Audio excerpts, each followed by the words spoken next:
Good morning students. आज हम पढ़ेंगे 9th क्लास में क्षितिज बुक में से दो बैलों की कथा।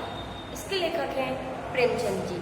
प्रेमचंद जी ने दो बैलों के माध्यम से उनकी घनिष्ठ मित्रता और कृषक समाज और पशुओं की भावात्मकता का संबंध वर्णन किया है।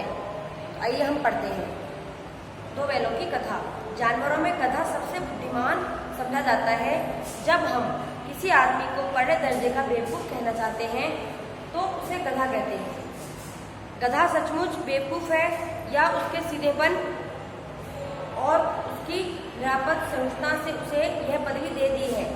क्या गधा वाकई में इतना सीधा है या फिर उसके कामों से, उसकी सहनशीलता से उसको यह पदवी, यह नाम दिया गया है? इसका निश्चय नहीं किया जा सकता। गाय सींग मारती है, ब्याई हुई गाय तो अनायासी सिंगनी का रूप धारण करती है। कुत्ता भी बहुत गरीब जानवर है, लेकिन कभी कभी उसे भी क्रोध आ जाता है। कुत्ता भी एक गरीब मीन्स गरीब जानवर है, मतलब बहुत बेचारा सा सीधा जानवर है, परंतु उसे भी गुस्सा आ जाता है।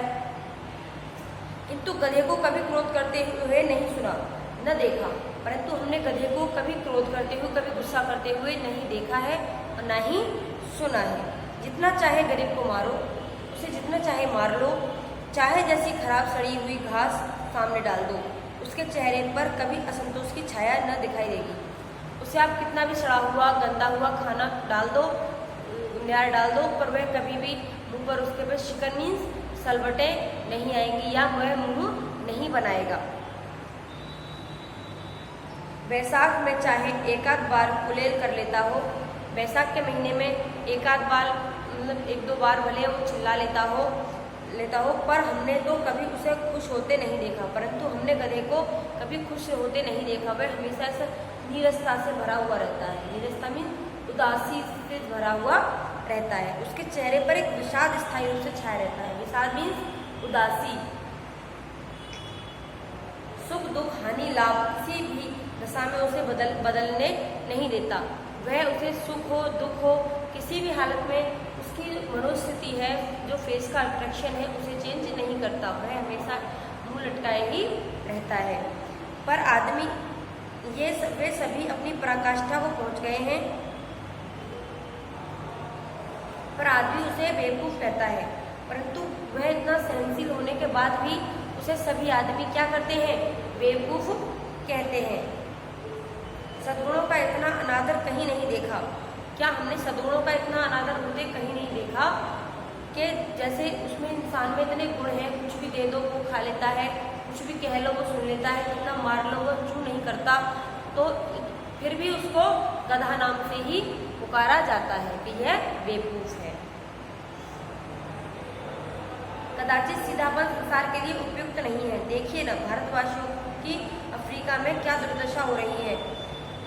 क्यों अमेरिका में उन्हें घुसने नहीं दिया जाता? बेचारा शराब नहीं पीते, 4 पैसे कुछ समय के लिए बचा कर रखते हैं, जी तोड़कर काम करते हैं, किसी से लड़ाई झगड़ा नहीं करते, 4 बातें सुनकर गम खा जाते हैं, फिर भी बदनाम है। कहा जाता है कि वे जीवन के आदर्श को नीचा करते हैं। अगर वे भी ईंट का जवाब पत्थर से देना सीख जाएंगे तो शायद सभ्य कहलाने लगते। जापान की मिसाल सामने है।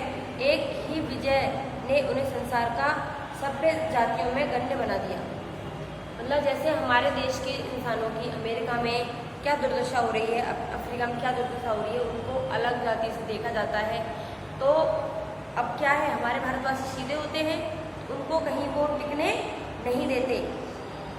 अगर वो कुछ शराब नहीं पीते, कुछ खाते पीते नहीं हैं और अपने संयम जीवन से रहते हैं, फिर भी उन्हें वहाँ पर परेशान किया जाता है।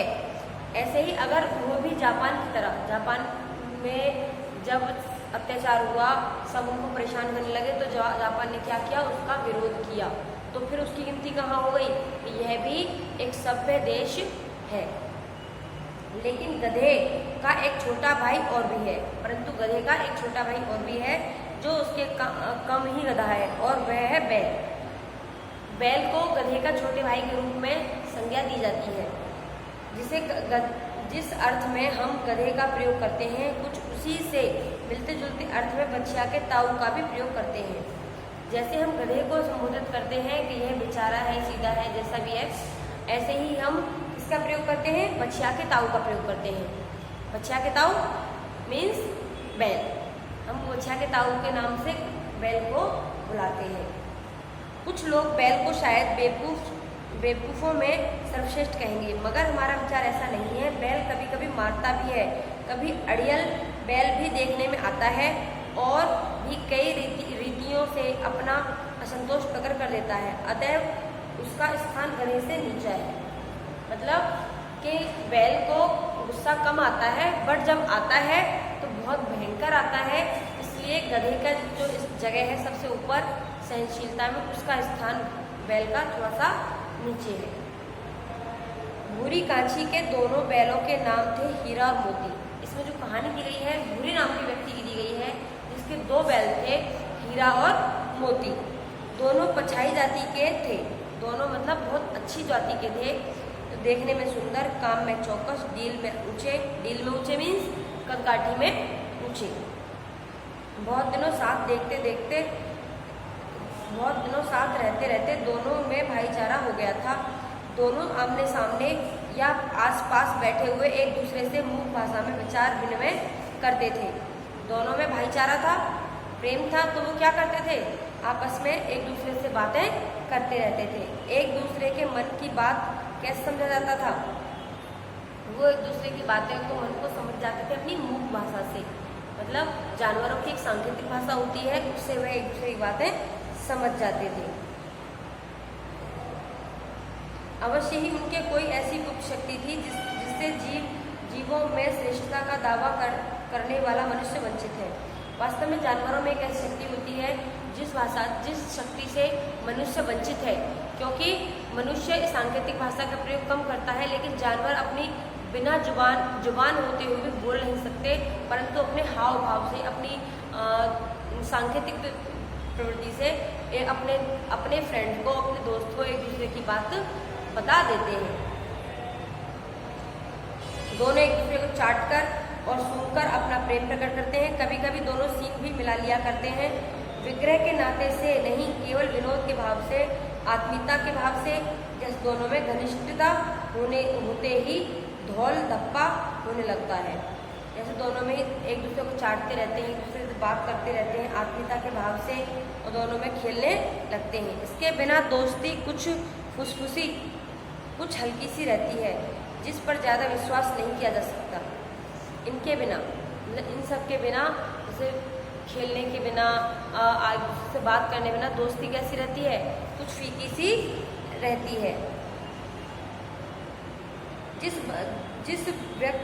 जिस वक्त ये दोनों बैल हल या गाड़ी में जोत दिए जाते तो गर्दन हिला हिलाकर चलते, उस वक्त हर एक की यही चेष्टा होती कि ज़्यादा से ज़्यादा बोझ मेरी ही गर्दन पर रहे।